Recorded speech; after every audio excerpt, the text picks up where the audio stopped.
Okay, chicos, here's page 2. Actually, this is the bottom of page 1. También recuerda ver cantidad de carteles de solo blancos que habían por todos lados. Junto con su hermano Richard, los dos atendieron 37 colegios diferentes. En esos tiempos, Chávez pensaba que la educación no tenía nada que ver con condición de campesino itinerante. En 1942, cuando se graduó del 8º grado, su padre, liberado, tuvo un accidente. Como no quería que su madre, Juana, trabajara de campesina, decidió no ir a la escuela secundaria y en vez empezó a trabajar en el campo con lavador itinerante. So on this last page, he could remember seeing multiple quantities of posters that were only whites that were everywhere. With his brother Richard, the two attended 37 different schools. In these times, Chavez thought that education had nothing to do with the conditions of the migrant farm workers. In 1942, when he graduated the 8th grade, his dad, Liberado, was in an accident and he didn't want his mom, Juana, to work as a farm worker. So he decided not to go to high school and he began to work in the labor camps as a laborer. Aunque su educación de chico no fue la mejor, a lo largo de su vida la educación se convirtió en su pasión. Las paredes de su despacho en La Paz, las oficinas Sindicato United Farm Workers, estaban llenos de libros de filosofía, economía, cooperativas, sindicalismo y biografías de Gandhi y los hermanos Kennedy. Según Chávez, toda educación debería concluir con el servicio público, una creencia que él dictó el curso de su vida. So even though his education as a boy wasn't the best, it was a large part of his life, and education was converted into his passion.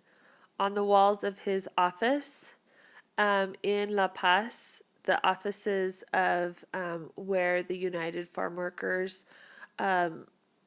Union was located, Sindicato. Okay, it was full of books of philosophy, economy, just all kinds of different books here, biographies on Gandhi and the Kennedy brothers. And according to Chavez, it says that, again, all education should conclude with public service. It was a belief that he dictated throughout his whole life. Chávez sirvió en la Marina de los Estados Unidos entre 1944 y 1946. En 1948 se casó con Helen Fabela y se mudaron a Delano a empezar una familia. So Chavez served on the Marines between 1944 and 1946.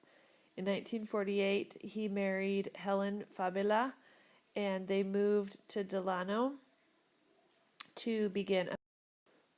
En 1962, Chavez, junto con Dolores Huerta, fundó el National Farm Workers Association, la Asociación Nacional de Trabajadores de Campo, que luego se convirtió en el UFW, United Farm Worker Labores de Campo Unidos. Richard Chavez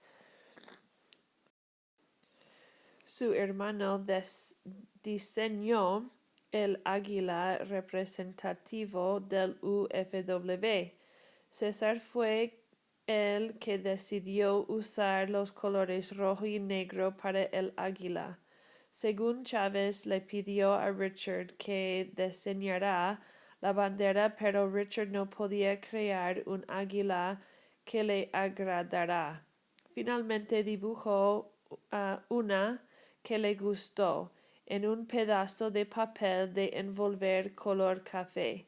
Luego acortó las alas del águila para que fuera más fácil para los miembros de la unión dibujar el símbolo en sus banderas caseras.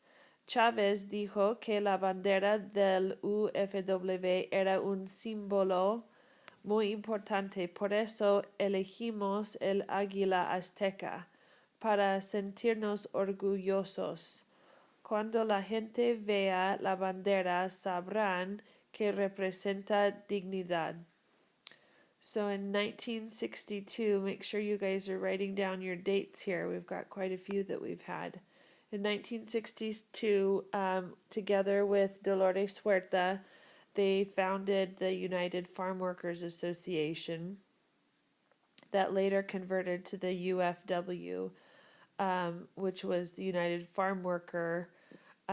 Richard Chavez, his brother, designed the eagle that represented the UFW. Cesar had decided that he was going to use the colors red and black for the eagle. According to Chavez, he asked Richard that he would design the flag, but Richard didn't think or couldn't create an eagle that he liked. Finally, he drew what he liked on a little piece of paper and it turned the color brown. Then they cut the wings off the eagle so that it was easier for the members of the union to draw the symbol on their flags. Chavez said that the flag of the UFW was a symbol that was very important, and for that reason they chose the Aztec eagle. In order to feel proud when the people see the flag, they know that it represents dignity.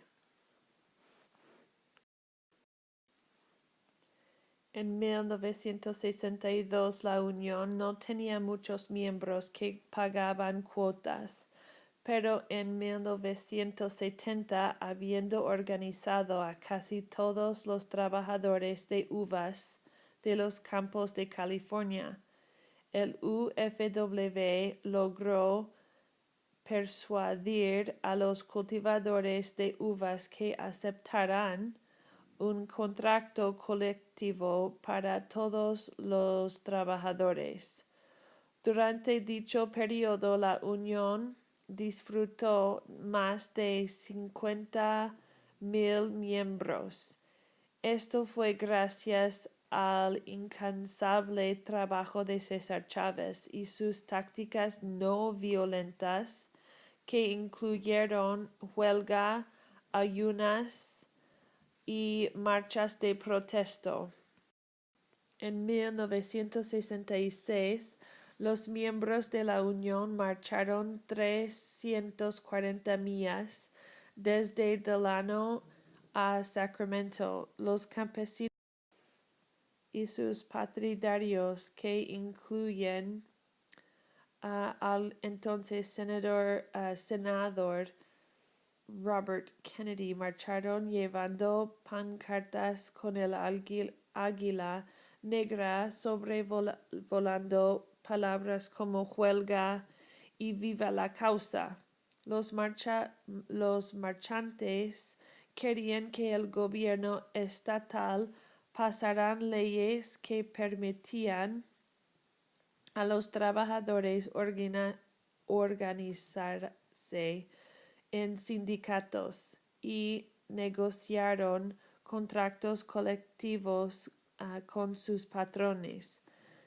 Chávez hizo que el pueblo americano percatara la lucha de los campesinos por mejorar sus condiciones de trabajo, que eran casi inhumanas.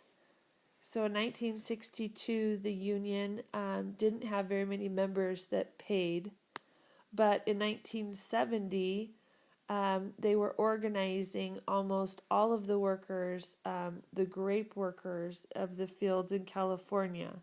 The UFW challenged to persuade the grape cultivators to accept a collective contract for all of the workers. During said period, the union enjoyed more than 50,000 members. This was thanks to the tireless work of Cesar Chavez and his nonviolent tactics, including strike, fasting, and protest marches. In 1966, the members of the union marched 340 miles from Delano to Sacramento. The farm workers and their supporters, including Senator Kennedy, marched carrying signs with the black eagle flying over words like huelga, which means strike, viva la causa, which means long live the cause. The marchers wanted the government to pass laws permitting the workers to organize in unions and negotiate collective contracts with their bosses.